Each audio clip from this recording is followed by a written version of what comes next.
Thank you. Mhm. We're All right, recording now. great. So I think we can go to the next slide, John. So, and I should say, I'm going to start with a brief overview of the study, and then each one, and you'll see, then we'll talk about what each presentation will look at about this study. So the intervention in this study actually has two components. The first component is what we call a well-established CBT-based intervention that has proven efficacy at addressing reducing recidivism by addressing criminogenic risk factors among the general population of people involved in the criminal justice system. These interventions, there's a group of them that can reduce recidivism between 20 to 55%. But they have generally not been used with people with serious mental illness because this is a group that has particular treatment needs that make it difficult for them to engage in these interventions delivered in their pure form. So I have spent the last 10 years of my life, give or take, developing what we call a targeted service delivery approach, where it's where we've developed a set of therapeutic approaches and strategies that we use during the delivery of the evidence-based practice to support the neurocognitive impairments and the social impairments that people with mental illness have. So it's a compensatory strategy. For those of you who think about treatment approaches this way, we're trying to compensate for these impairments so that people with serious mental illness have a chance to maximize their ability to benefit from these CBT interventions. So we're trying to maintain the evidence base around the CBT interventions while using compensatory strategies during the delivery. Okay, and you can see the therapeutic strategies there, and I have a publication on it if anybody's interested. We're happy to send it to you. Okay, so fast forward, and that leads us to the R34. So I always think it takes a slight amount of megalomaniacal thinking when you put together an R34 about what you can do in 3 years, and I was willing to do it. And so we proposed a two-stage, because R34s, for those who may not know, they're a mechanism in NIMH where you can spend some time finalizing your intervention and addressing feasibility issues to prepare it for testing in an RCT. And so that open trial, you can see the main aims on the left side associated with the open trial. That's what we were doing. We were finalizing the manuals, creating a fidelity checklist, and finalizing our recruitment procedures, enrollment procedures in the prison. And then this was the first time we were delivering this intervention with women. And so we were also looking at gender responsivity issues that might need to be addressed moving into the RCT. So that the open trial phase was, we ran 3 cycles of the intervention, twice in the women's prison and once in the men's. And then we had the RCT phase. That's where everything's locked down. The intervention is manualized and set, and we're studying its engagement with treatment targets and outcomes, which I'll say a little bit more about in a second. So the next slide. So both the open trial, including the open trial and the RCT phase, we were engaged in data collection starting in October 2017, and we finished with heartbreak in July of 2020. You'll hear me say this more than once. We were on our last cycle. This is a group-based intervention, and it's a closed group. So you recruit in these 2-week bursts, and then the group lasts about 4 months. And we were recruiting for our last cycle of the RCT. In the last day of recruitment, this day might be recognizable to some of you, was March 13th, 2020. It was the day, at the end of that day, that we got told all research was shut down at UNC. Well, our research was shut down anyway at UNC, and the prisons have remained, and then the prisons closed to outside visitors the following Monday. So when I emailed the prison, our collaborator, the people of the prison, they said, well, that's okay, because you can't come back in. They remain closed through the fall. And so we actually ended up having to end the study without completing the last cycle. We made the hard decision this fall to end without the last cycle. So that's what that asterisk means. And you can see, obviously, we're here in North Carolina. We have amazing partners in the North Carolina prison system. They've been very supportive of our work. And here are the eligibility criteria. We're focused on people with serious mental illnesses, so major affective disorders, schizophrenia, and that they have to have moderate to high risk for recidivism. And this is a really important distinction to make. The intervention we're talking about here is not for everybody, and it's not a preventative or prophylactic intervention. It is for people who have demonstrated that they have, substantial amounts of the criminogenic needs that these interventions target, or you can actually end up doing more harm than good if you give these to low risk offenders. Okay, the next slide. So for those of you who have struggled to learn the experimental therapeutics model like I did at a certain time, this was one of the first R34s to be funded out of the services branch under the experimental therapeutics model. And this is my very simple picture demonstrating what you see are the boxes. So we are looking at the impact of the intervention on treatment targets and outcomes, and then the relationship between the two. And you'll hear a little bit more about that later. We can go to the next one. And so the treatment targets, and you can see what they are here, and we're using either validated measures, or in 2 cases we're using administrative data from the prison.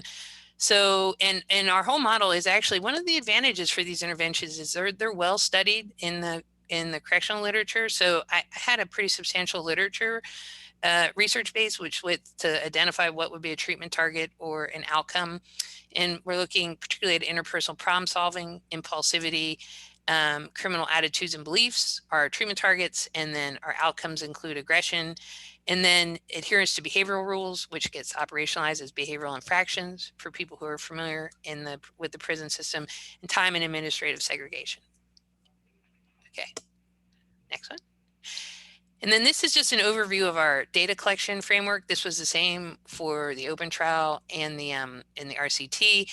The screener, notes there's no X's related to our outcomes. So really what we did was we had to verify, the prison would refer people based on, some very basic eligibility criteria. And then we would screen to ensure that they had the diagnoses, the mental health diagnoses, and the criminogenic risk levels that were required, and then that they met other study criteria, like that they were 18 years old. So there weren't many other than that. And then this shows you when we collected information on treatment targets and outcomes. Okay, so that's the 10,000 foot view of the study. And what we thought we'd present on today were a couple things. First, John is going to go, and he has led our efforts to really study the recruitment patterns. So anybody who does criminal justice mental health work and does primary data collection, that the people are there, and it is not easy to find them. And study after study has really struggled with recruitment. And so we took this as an opportunity to really study the patterns of recruitment. And John will talk about that, and then a few lessons learned, so that, how to get your sample in the time frame you want. And then Anna's going to present on some of her work. She's done a lot of work at this point around some gender differences in the treatment needs of justice-involved women. And Melissa's going to present some preliminary analyses we have on the relationship between psychiatric symptoms and criminogenic needs. And then I'm going to present from some preliminary findings from the RCT related to our engagement with our treatment targets and study outcomes. And John and Aaron are going to help me with that, because we're deep in it and thinking about how to measure, how the analysis strategies. And by we, I mean John and Aaron. And so we'll talk about some of that. And then we're really looking forward to hearing people's thoughts or questions. Okay. So John, take it away. All right. Thanks everyone for coming here. It's always fun to kind of go over some of the hard work we did with this study. And this was really fun to put together, actually. I didn't realize how much nostalgia it would have. Looking back over these recruitment slides, going all the way back to the beginning and all the things we've learned along the way. It was really nice, especially because Amy said we kind of got interrupted in that last cycle because of COVID. And So the research objectives for kind of this portion of the presentation, they build off of what Amy was talking about with an open trial strategy to determine kind of the feasibility of going into a prison, trying to recruit individuals with serious mental illness to be eventually randomized into this intervention. And it was a pretty interesting literature. I'm actually going to turn my camera off because I tend to have problems with sharing my screen. So can you still hear me then? All right. And into the literature, and I won't get too much into it, but a substantial number of clinical trials end early because of recruitment failure, around 20%. And many more are delayed because of hardships in recruitment. So you can see where this was something we wanted to make sure that we really try to nail, especially given that we had a limited pool of potential participants who would meet the eligibility criteria within each of these facilities. And because we fell under the NIMH heading of a clinical trial, we had a manual of operating procedures that we had to follow. And so I kind of took out the ones that involve the recruitment process. And I always tell people that for us, the lesson I learned anyway was that recruiting is so much more involved than simply screening people in and determining if they're eligible or not. And so each bold word represents one of the operating procedures that we had formalized. And so we had, if you imagine going into a prison facility, we have to have pre-approved interviewers who pass background checks and trainings, arrive at a facility at a predetermined time with all the pre-approved screening materials, which means no staples, no paper clips, none of that. And I won't be able to get into all the fun details today. And then the interviewers, we had to train so that they could follow the facility movement procedures and all the rules involved with just simply walking into the spaces in which we'd be conducting the interviews. Once we were in, the facility would provide us a list of potential participants. We would get assistance with help calling those potential participants. And then we were always concerned with minimizing coercion, especially in a prison setting. So this is a environment where there's a lot of power differential. And of course, we wanted to make sure that all participation in this intervention and this study was voluntary. And I'll touch on those details just a little more later. When we finally got into the space, like through the gatehouse and into the space that we were provided, and we called a potential participant, and they showed up, then we could that's the point where we had face-to-face contact, and we could go over the recruitment script and the study flyer. And then if the individual was willing to hear more and go through the informed consent process, then we would finally start screening after that was taken care of. So that kind of just show like how many steps was involved and how many potential barriers there are. And so again, this was something we really wanted to track to make sure that we were optimizing our recruitment efforts. And so there's kind of two parts to this, and today I'm going to focus more on this top half, like this recruitment pattern analysis, which is based off of our documentation of the outcomes of each attempted contact, including who was called and the outcome of each contact. So that if we were like quote unquote losing people, we would kind of know at what stage, and that'll become more clear in just a second. And then I also went back and looked at our study documents, our meeting notes, interviewer notes, the site correspondences, and then member checked with other study team members who were doing the recruitment. And we all kind of brainstormed on what were the major barriers and facilitators to recruitment, how could we optimize those efforts. And so in terms of just how we consider recruitment flow, this may look familiar to some people if you are familiar with kind of the consort model, but I'll kind of walk through it in the specific context of our study within a prison. So once we would call an individual, each kind of red arrow represents like a point of potential drop off.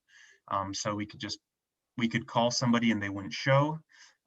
If we called somebody and we were able to approach them because they showed up, We would introduce ourselves, give them the kind of the quick scoop of who we were and why we were there.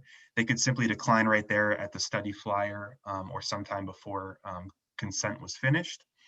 And if we began the consent process, they might decline at any point during our 6-page consent, which could take a considerable amount of time. There's quite a few study details in there that we wanted to make sure everybody was aware of. And if we got through the informed consent procedure, we could finally move on to the screening interview, and that's where a determination of eligibility was made. And so folks were eligible, they were enrolled, and in the RCT phase, they'd be randomized either into the treatment or control groups. And so just to show a little breakdown, this is kind of how we saw it. This just shows we called 96 potential participants, and then the percentages of where we're getting folks that kind of dropped off. And I won't go into this in a ton of detail, but I'll just point out that the drop off is sort of like top heavy. So we were getting a lot of folks dropped off kind of either because they weren't showing up when we were calling them within the facility, or the most significant number where they were declining sort of before consent was done. So they was basically were saying they weren't interested in the study. And that for us was a really important indicator that they felt that their participation was indeed voluntary.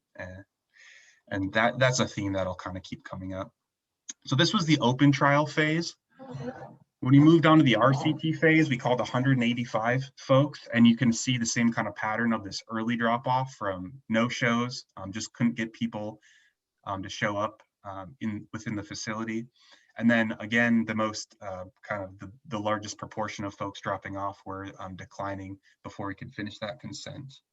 So very few individuals who were getting screened out because they didn't meet the eligibility criteria once we actually had them in front of us and screened. And so a quick comparison, again, kind of that top heavy drop off. But what was heartening to see is it looked like we got a little more efficient, for lack of a better word, during the RCT phase. And this was really, really important because again, the list of names that you have of potential participants is really limited. And so you want to make sure that you're optimizing your ability to meet your recruitment goals and in a timely fashion. And so with the RTC phase, it took us, well, we recruited 100 people in calling 185. A quick few lessons learned here. Kind of this point when I talked about that top heavy drop off, sort of early in the process, it's less resource intensive for the study in terms of you're not going through the entire screening process, which can take a considerable amount of time. But it requires a larger pool of potential participants in our case. And that is tied to this point that we were cold calling people. We weren't giving them a heads up or having a staff at the facility helping us too much because we wanted to minimize the risk of coercion. And again, just being mindful of those power differentials. And I made that point about declining consent was the most likely stage for drop off, but that was an important indicator for us that potential participants weren't being coerced. In the end, we enrolled 33% of called participants in the open trial phase and about 54% in the randomized phase. And in the randomized phase, it took us 19 days to recruit 100 individuals. And so that actually, that sounds pretty good to me, given some of the days that we had in the facilities. But you can imagine it's a lot of resources and a lot of staff time, including time to travel and all of that. So the key takeaways is, again, this point about cold calling, the benefit being, I think you do reduce potential coercion, but you're going to get a lot more no's up front just because, just given kind of the population that you're recruiting from and because you're in a prison setting, folks are already sort of wary of who you are, you're new, they don't know you, and now you're asking them to be a part of a study. And recruitment timelines, again, we were just shy of 5 people recruited in per day we were in there. So it does take a lot of resources. Relationship building was certainly a key once we were in there. And so we were fortunate. Most of our success was due to having kind of like what we ended up calling a champion within the facility that was helping us navigate how to call people. And then just making sure that your study protocols are harmonized with the rules and the regulations that you're going to face in the facility. And then patience and perseverance are a must, because once you're in there, people, yeah, you just have to be patient. I'll leave it at that. And I think I'm turning it over to Anna.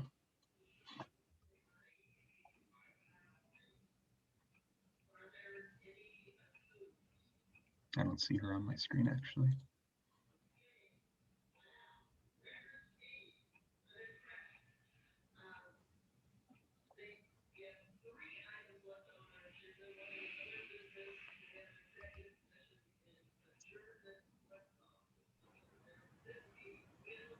Anna, can you hear us? Oh, it looks like she might have frozen. Oh, really? Yep.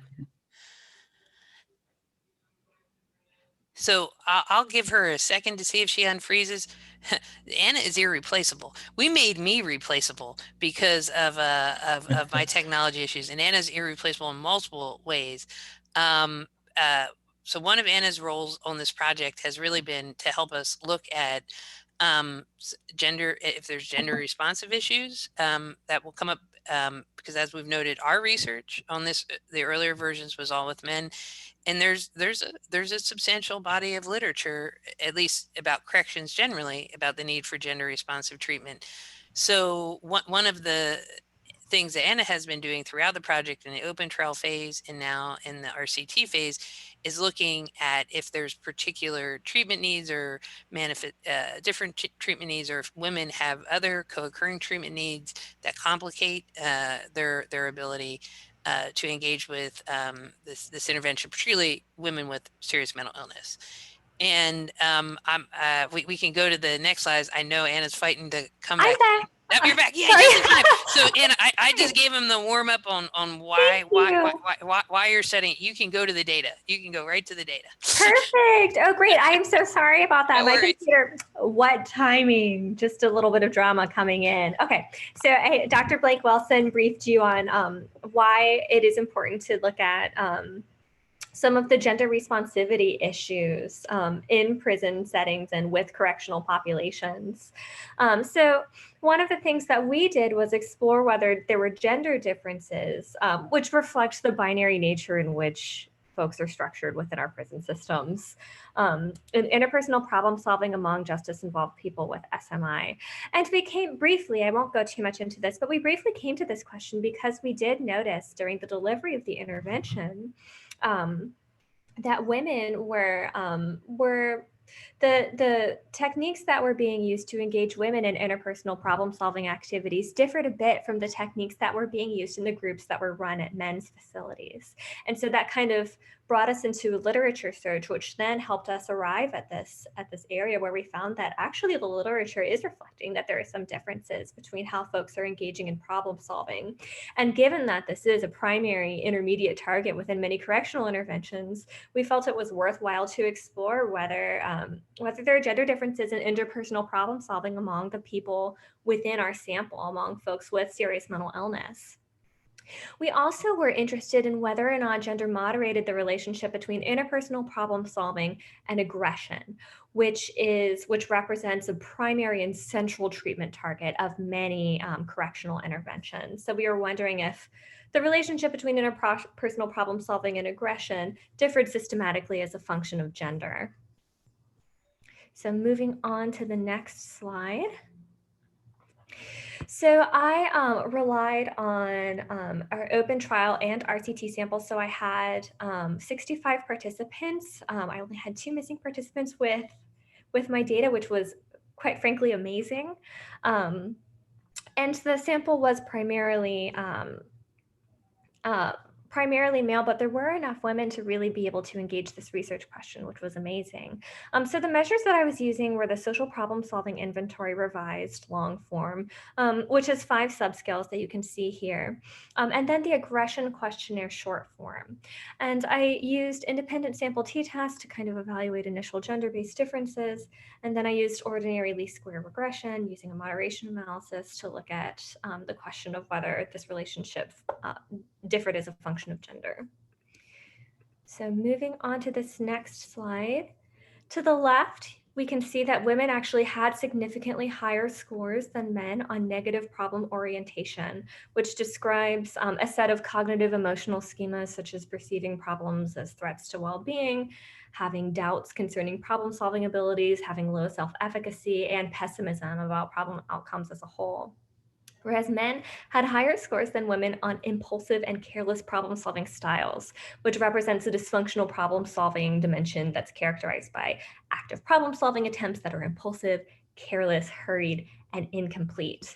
So even though we did see some initial gender-based differences on these 2 subscales, the overall scales as a whole, so the aggression questionnaire and the SPSI long form, did not differ by gender.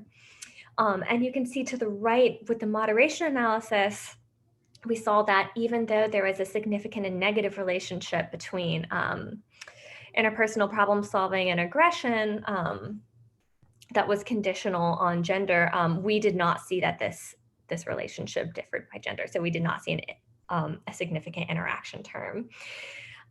So the conditional effect of the SPSI was not different for men and women. So I wanted to explore this a little bit, thinking that maybe there was something that we were missing, just kind of probing the simple slopes. So kind of moving on to the next slide. So you can see what you would expect to see with a non-significant interaction term, alas, overlapping confidence intervals and relatively parallel slopes.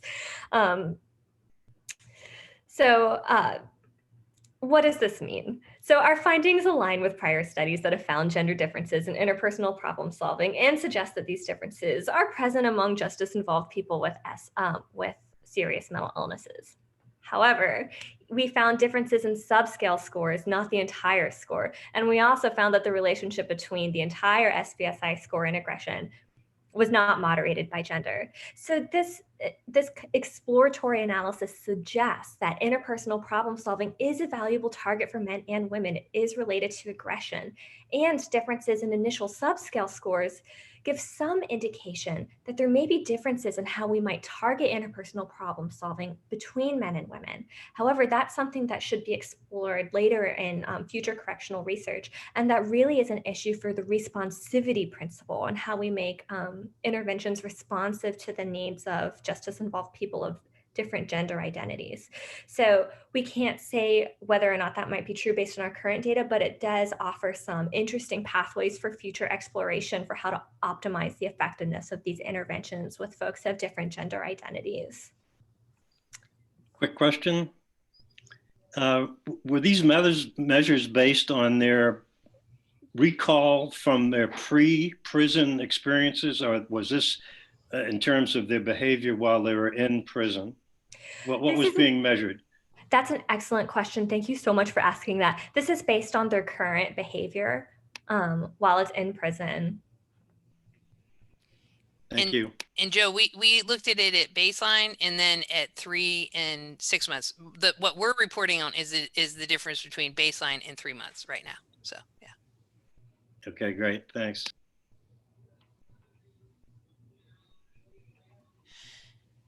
Are we ready to go to the next? Yep, absolutely. Okay, so I think Melissa, I think you're up now. Yep, that's me. Hey everyone, I'm Melissa, and I'm lucky enough to get to work with this amazing team.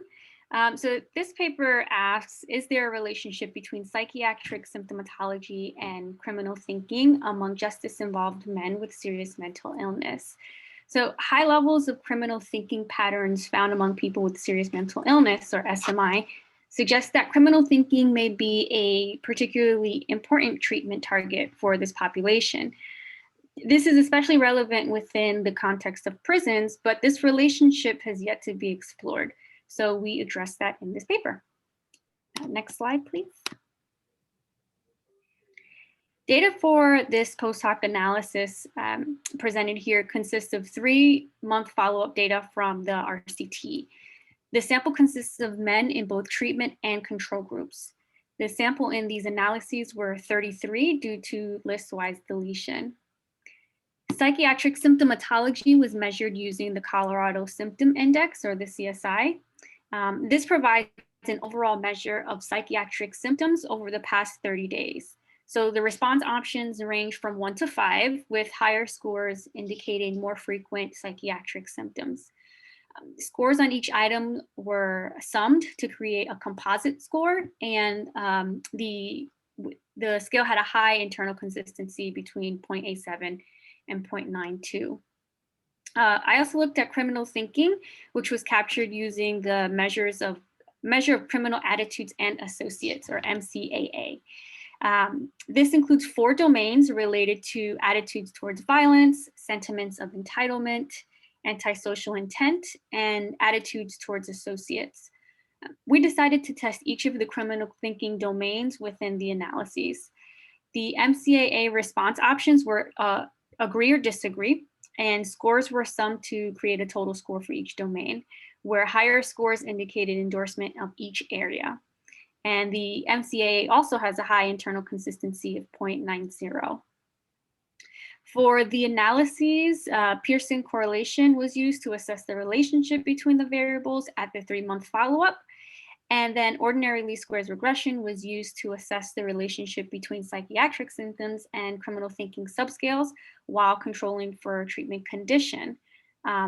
Treatment condition was controlled for because the intervention is complete at the 3-month the 3-month follow-up. Next slide. So to the left of the screen, we see that the results of the correlation found a statistically significant relationship between psychiatric symptoms and 3 of the subscales of the MCAA. Specifically, those subscales were attitudes towards violence, sentiments of entitlement, and antisocial intent. And these 3 subscales were significantly and positively correlated with psychiatric symptomatology, as expected, since the literature describes that relationship with criminogenic risks. To the right of the slide, top right, you'll see the results from the OLS regression. I've included 2 analyses that were found to be significant, so not all 4. These analyses indicated that psychiatric symptoms were significantly and positively associated with 2 of the subscales. The first being attitudes towards violence, which is seen in table 3, and the second with antisocial intent, as seen below that in table 4, when treatment condition was held constant. The sample's attitudes toward violence increased 0.15 with every 1 unit increase in psychiatric symptomatology, and had an R-square value of 22.13%. And this sample's antisocial intent increased 0.09 with every 1 unit increase in psychiatric symptomatology, with an R-squared value of 15.45%. Next slide. So this is one of the first studies to examine the relationship between psychiatric symptomatology and criminal thinking. The findings from these analyses in our sample suggest that psychiatric symptoms are related to criminal thinking, which is a key treatment target in criminogenic interventions. Though this is preliminary in nature, this study adds to the growing literature that mental health contributes to the overall criminogenic risk factors. This highlights the importance of interventions that specifically target these risk factors related to criminal thinking, as this effect was found regardless of whether participants were receiving services or not. More research is needed in this area to understand the nature of this relationship and its impact on outcomes like recidivism. And I think that's all for me, yeah? Next slide. Yeah, that's it for me. Marisa, I see your question about the sample size, and let's circle back around to that after we look at the preliminary findings, because it's a great question. And and we'd be interested in some of your all thoughts once we give our answers to the directions to go. Well, actually, and probably one of the things I should say here, because so we're presenting the preliminary findings. Anybody who's ever done an intervention study knows that my hopes and dreams ride on what comes next. And you know, it's good news, and it's a small sample. So and these are preliminary. So we haven't yet done we're in the process of doing what we need to do an intent to treat analysis. So where everybody's in. So these findings are related to completers, people who completed the interviews. So they're preliminary, and John and Aaron have lots of thoughts, and we've been spending lots of times talking about different approaches to finalizing this analysis. Now, remember we said we have 100 people in the RCT. We recruited 100 people, and I'm very proud of that. Now we call it the COVID group, the group that we had to stop the screeners. Remember, the screeners is all about background. We didn't even get to do the baseline interviews. It literally stopped at screening. That group, we don't have data on past the screeners. And unfortunately, so we don't even have the baseline data on their outcomes, because we've not, you know, that I'll get over that hurt someday. And that's where that is. Now, the other thing we should tell you is that in the RCT phase, the women, so we were supposed to do 2 cycles in the women's facility and 2 cycles in the male facilities.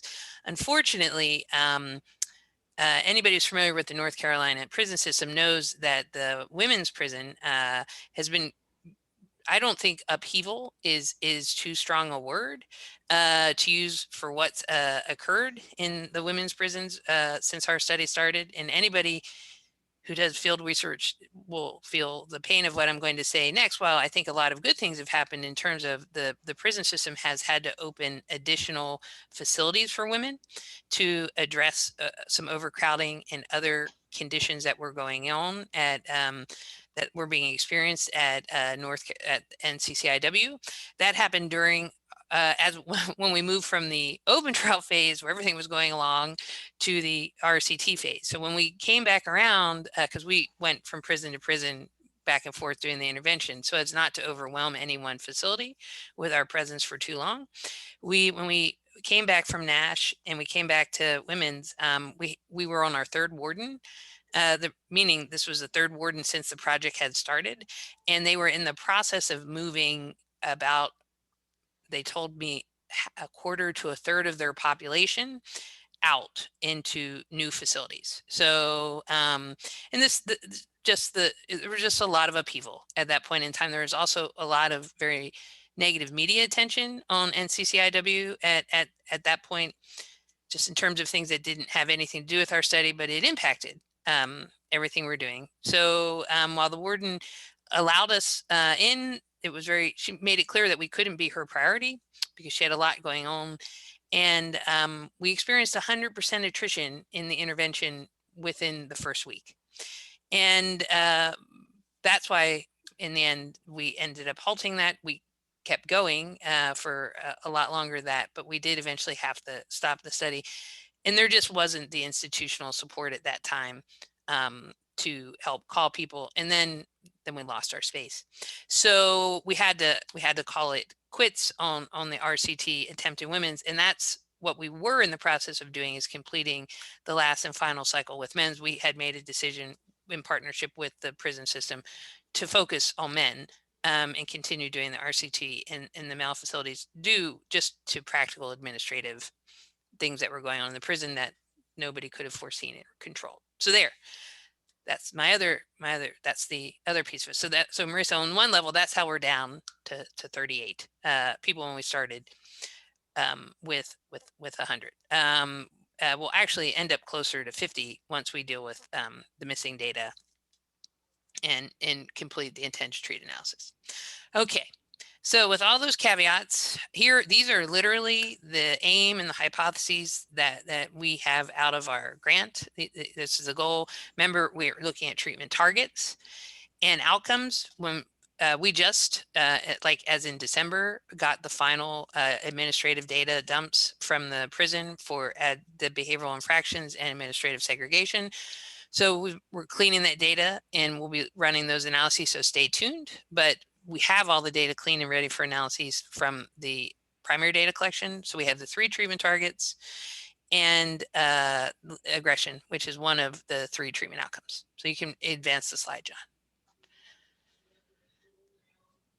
The measures are the same. Our sample is small and modest. We're using t-tests here and Cohen's D to look at the effect sizes, and we can have a rousing conversation about t-tests versus ANOVAs versus multi-level model approaches, which we'd love to hear people's thoughts about. But let's advance it to the findings, which do my heart good. So we want problem solving to go up and we want all 3 others to go down. And on here is a basic look at the treatment and control. And you can see that everything is moving in the right direction, which is saved me my first heart attack. I mean, just in terms of anxiety about what you're going to find when you put your life into this. And we see that we see particularly that the impulsivity that's a very active treatment target, and we see the others. Now if we go to the next slide, we get the effect sizes here. So I think after the first round of the intervention, the effect size for impulsivity was at 0.9, and I told everybody that was a great place to start because the only place we had to go was down. We see the effect size is still at 0.85 here. It is the one that's statistically significant. And this is really important to us because the research in the correctional literature shows that impulsivity is one of the strongest treatment targets, meaning if you can reduce impulsivity, you can see really positive outcomes in terms of other justice indicators. So seeing that one as active as it is, it tells us that there's something, that this is working. I mean, it's working across the board in terms of, things are moving in the right direction, but we're really excited to see that. I was surprised. I would have never posited a guess that we would have this size effect size. Now this is a small sample, and so we just call these things promising at this point. And then the other, when it's approaching significance, where we have a good effect size, is the criminal thinking and attitudes and beliefs. And I'm going to be honest and tell you, theory tells us that we should see a change in that, but we don't know yet. Like, we don't know much about how long it takes for criminal attitudes and thinkings to change. So there's not a lot on like what would be the time frame that we would expect to see it. So I was really surprised and pleased to see this level of effect size. This is, I mean, changing people's thinkings and thinking patterns and beliefs, or helping people to change them, are not easy things. So overall, very promising. And then we can go to the next slide. I think. So, just in terms of the takeaways, and this is where I'm at, obviously, this is preliminary. We're going to keep working with the data. We're going to finalize the analyses. And we are very pleased in terms of that, the intervention appears to be working as it would, as we predicted that it would. And at where I am in my thinking on using criminogenic interventions as that target criminogenic risk factors with people with serious mental illness, this isn't an area of research I was called to from a passion standpoint. It was more a standpoint 10 years ago. Everybody was saying, well, we should be looking at this. Is this something we should be doing? Is this an approach that might help address recidivism and criminal justice involvement that we haven't explored? And I blinked and I started doing it, and I was as skeptical and cautious about whether this would work as anybody. And I think when you look at the body of research now around what we know now about the levels of criminogenic needs and risks among people with serious mental illness, and what our research, as well as Lamberti's research up in Rochester, has shown us, and the work in with the Reasoning and Rehabilitation, it shows us that these interventions can work with people with serious mental illness, and that there's a place for them. They're not for everybody. and they're, as I said in the beginning, I don't think these should be preventative interventions. They're not prophylactic interventions. They're tertiary level interventions that should be in the continuum care of treatment, for people who need them. And so I hope that our work will encourage more research in this area. And I is my dream that the research around criminogenic interventions will become more coordinated. That's what we have for our presentation, and we're really looking forward to people's thoughts, questions, rants. Thank you all so much. I see a question in the chat from Steve Bradley Bull, who we're glad is joining us, but he asked if you did any qualitative work or planning to do any qualitative work with the participants. The answer is we would have, and then COVID. Yeah, and it's this, and I will say the other thing, Steve, is we didn't embed many qualitative open-ended questions in the assessments because this is a very because of the experimental therapeutics model. This is a very measure-heavy study. So we have some stuff from people at the end of each intervention, and we'll be looking at that, but it's pretty modest. I wish we had more. Thanks. Mm-hmm. Amy, do you think so COVID, being hopefully something will be receding into the past before long, do you think that you can do, sort of a second round of follow-up work following people, who you've bent the needle on the criminogenic factors to see if in fact you do see different rates of recidivism? That's a really good question. Right.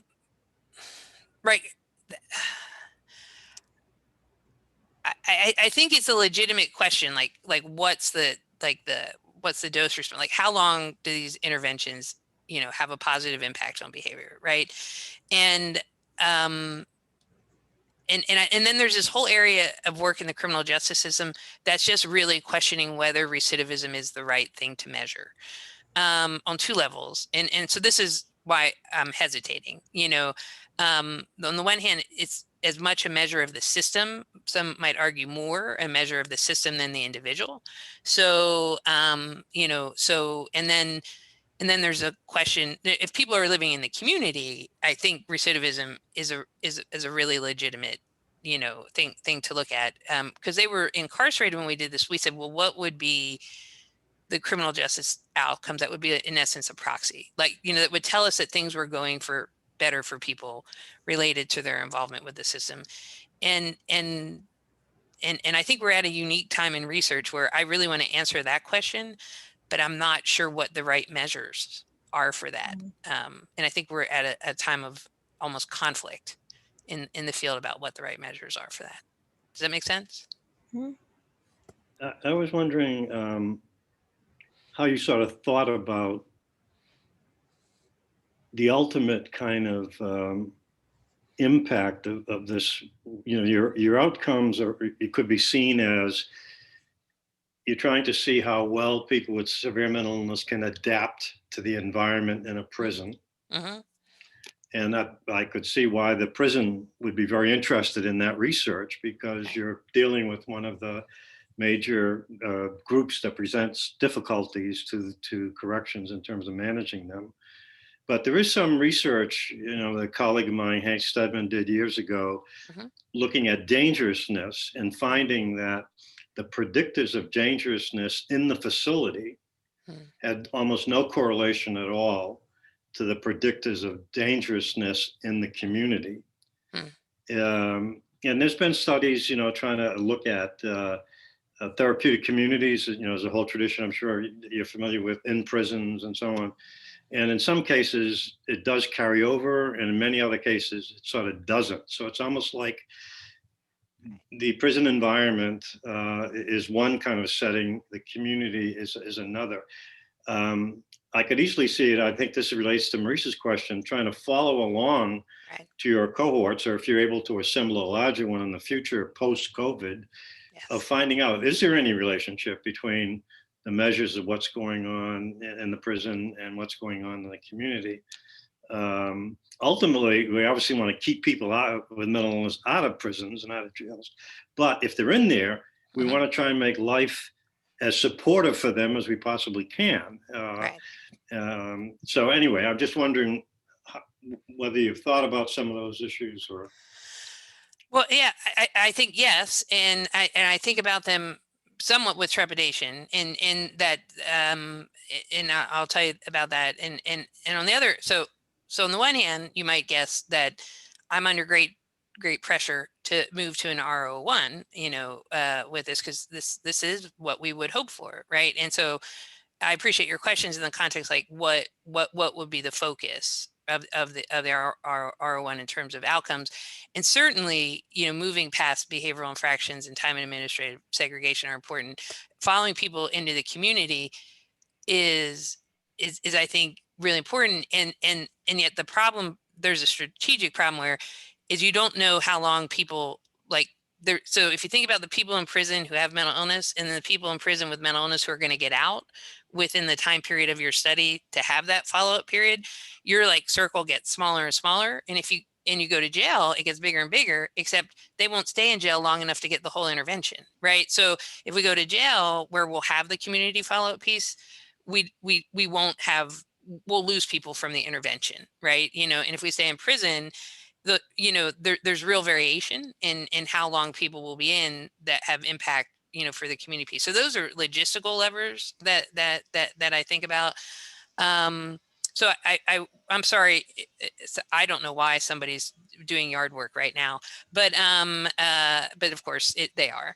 And yeah, so I think, Joe Emerson, my issue is thinking of doing that all in one study scares me, because I don't think we can do it in 5 years, with a large enough sample. Thinking about them as two separate studies, or like a study and then a follow-up piece, that works for me, just in terms of being sure that we'd be able to capture most of the people. But I'd love to hear your thoughts. Well, yeah, you're right. I mean, trying to do this in a jail setting is impossible. There's no way you're going to get people. You don't never know when they're going to be released. Mm-hmm. The thought of trying to have 25, sessions with them is very difficult. But on the other hand, you could follow your current cohort. You don't have to repeat the clinical trial in the community. The question then becomes, what happens? Is there a difference in recidivism for your control and your intervention group? You don't have to be doing, all you'd need is some way of finding out how frequently they recidivated, either in jail or, where they are rearrested and so forth. And there are criminal justice databases. Your colleague Gary Cutterback, who's worked with us, is familiar with the access of those kinds of things in North Carolina. So you could do that study. We've done that kind of thing in various settings. You've got small cohorts, and I don't know what the adequacy of the databases would be. And I'm not sure that's an RO1 in its own right to simply do that one piece. But that would be an extension of what you're doing. Arguably, you could, if you got the data from criminal justice with relatively little cost, you could, because then it's a statistical analysis to answer the question of, did your outcomes in the facility predict anything with regard to recidivism? That would be an important question to try to answer.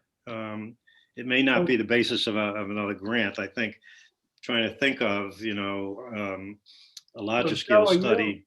Joe, are you assuming that it's not feasible to do it entirely in community corrections? Because then you don't have the release problem. That's true, but it's a question of keeping the people in one place and to participate in 25 sessions. You can do that in a prison because you got a confined population. They're going nowhere. But in the community, there's nothing analogous to that. Well, you've kind of hit on, so we're in Anna and myself and Bob Morgan and Natalie Bonfine are finalizing an R34 where we're actually, we're splitting off and we're saying we need to do further adaptations. One might say just develop a new version of this intervention for the community that's designed for the community. And yeah, so we're moving along with that. But to me, that's a separate line. Because it's yeah, so that's a separate line.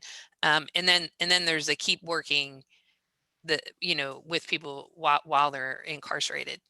One Yeah. way you could do it in the community is that if people were discharged, so an ACT team, for example, Mhm. in some respects, an ACT team is going to simulate the environment of a controlled setting where you've got people in constant contact. And the thought then of being able to provide 25 sessions and so forth would sort of work. The problem is, where's your control group? The control group is not going to have the same structured environment, so it's clearly challenging. Well, I mean, I think you could do it in a large functional mental health provider and, in the community that had such a population. But I take your point that it's hard not to have a captive audience. Yeah. Well, one of the things we're trying to do with the R34, where we're developing one of these interventions for the community, is learn from DBT and use kind of the DBT approach, and it will be more condensed in that Anna, you can correct me, it is 14 weeks, but there's 4 2-week modules each, but the idea being that people can cycle through it, so it's not a closed group. The idea is that there's skills, and then there'll be pre and post tests, and some people will go through it multiple times, some people will be done once, but yeah, so it'll be a little more tailored and individualized and more suitable for the billing structure and just the structure of community mental health settings. That's our dream. So some kind of a dose response then would be what you'd be looking at. Does the frequency, or is there a tipping point where things drop? So all those kinds of questions. Yeah, it'd be interesting. So can I ask a kind of nerdy technical question? How did you do the mini in prison where their charts are notoriously bad and treatment not necessarily gold standard? So because you usually abstract from the record, right? So we interview the people ourselves. So we did the mini ourselves, and that's the screener was the longest interview, and that's why we separated the baseline data out from the mini, because by the time we did the LSI, looking at criminogenic risk levels in the mini, everybody involved in that interaction was exhausted. I mean, not.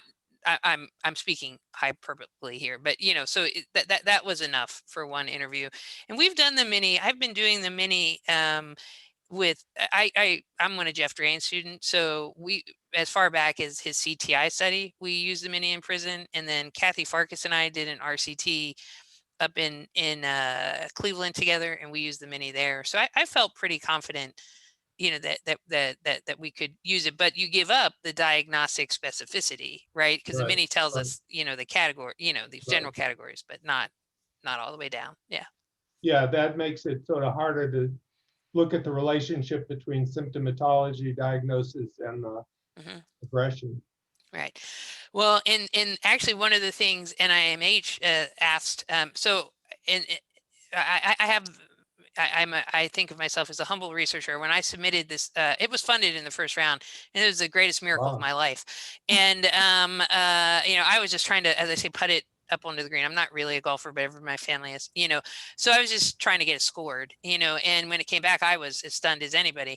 But one of the things NIMH said was, listen, Amy, and you notice it wasn't in my model. I said, if you want to get this funding, we are the National Institute of Mental Health, and we would like you to put an exploratory outcome related to psychiatric symptomatology. And so it's the BPI, the brief symptom index, right? So they said, and we would like it to be the brief symptom index. So of course I added that. I said, yes, I will gladly do that. We have that. We just haven't gotten to looking at that. I was actually including the Colorado symptom index because I wanted to see moving forward. Do you really have to invest in the brief, do you get more by doing the whole, symptom index versus the Colorado symptom index? So we'll have more on that. Yeah. Great. Well, we'll have to have you back to tell us about that. Well, thank you so much to Amy, John, Melissa. Who do I still see? Maybe we Aaron and Anna. Aaron and Anna. Oh, there you are. Okay. Well, thank you all for presenting. That was really interesting work. And it sounds like you still have lots ahead of you. So we look forward to hearing more about it. Congratulations. Thank you Yeah. all. I really appreciate your questions and your interest. Thank you. Great. Yeah, Thanks, thank you. everybody. Great Have a work. good evening. Thanks. Bye.